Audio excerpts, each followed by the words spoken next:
सर्वेषां स्वागतम। तो मैं आज की कक्षा में पुनः उपस्थित हूँ वाक्य रचना को लेकर के। आज मैं युष्मद्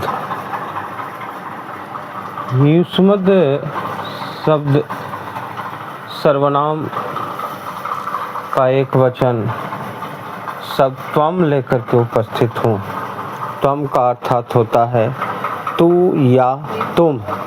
जब भी हम किसी से उसी के बारे में कुछ कहना चाहते हैं तो वहाँ हम त्वम शब्द का प्रयोग करते हैं। त्वम कर्ता के रूप में है। इसके साथ जो है अलग अलग क्रियाएं जो है हमने लगाई है और फिर सरल वाक्य की रचना हमने किया है। तो त्वम का अर्थ होता है तू या तुम। इसको युष्मद् नाम से जाना जाता है। दूसरी सारणी में क्रिया है। इसमें पहला पठसी, जिसका अर्थ होता है पढ़ते हो या पढ़ रहे हो। लिखसी, इसका अर्थ होता है लिखते हो या लिख रहे हो। खादसी का अर्थ होता है खाते हो या खा रहे हो। पीवसी, इसका अर्थ होता है पीते हो या पी रहे हो। गच्छसी, इसका अर्थ होता है जाते हो या जा रहे हो। अब हम दोनों का समन्वय करेंगे। प्रथम सारणी में जो है मध्यम पुरुष सर्वनाम लिए हैं त्वम, उसका सभी क्रियाओं के साथ अलग अलग और हम सरल वाक्य का निर्माण करेंगे।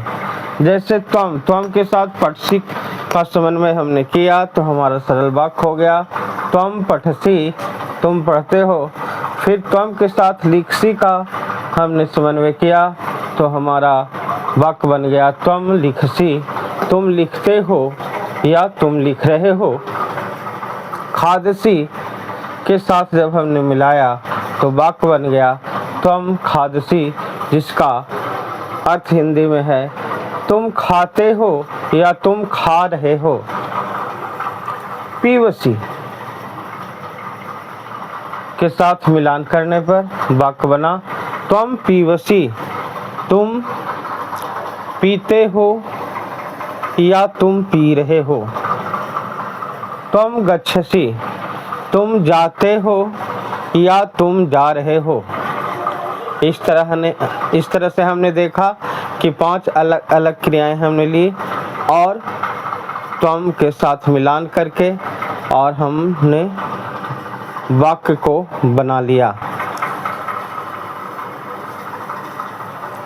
अब हम इसे और भी क्रियाएं ले करके और उसको लट लकार में मध्यम पुरुष में प्रयुक्त होने के लिए जो प्रत्यय है उसको जोड़ करके धातु में और फिर हम इसका रूप बना सकते हैं। जैसे बदसी, नृत्यसी, धावसी, गायसी आदि। और उन सभी क्रियाओं को त्वम के साथ मिला करके फिर और नए वाक्य हम बना सकते हैं। त्वम गायसी, त्वम वदसी, त्वम क्रीडसी, त्वम धावसी। तो इस तरह से जब हम किसी के बारे में उसी से कहते हैं कुछ तो वहाँ पर हम त्वम शब्द का प्रयोग करते हैं कर्ता के रूप में और उसके साथ जो है धातु के अंत में एक वचन में सी लगा देते हैं और तब हमारा जो है लट लकार में धातु रूप बन जाता है मध्यम पुरुष एक वचन का। तो आशा है पाठक बंधुओं कि इससे आपको कुछ लाभ मिला होगा और पुनः मैं अगली वीडियो के साथ आप लोगों के समक्ष आऊँगा। तब तक के लिए धन्यवाद।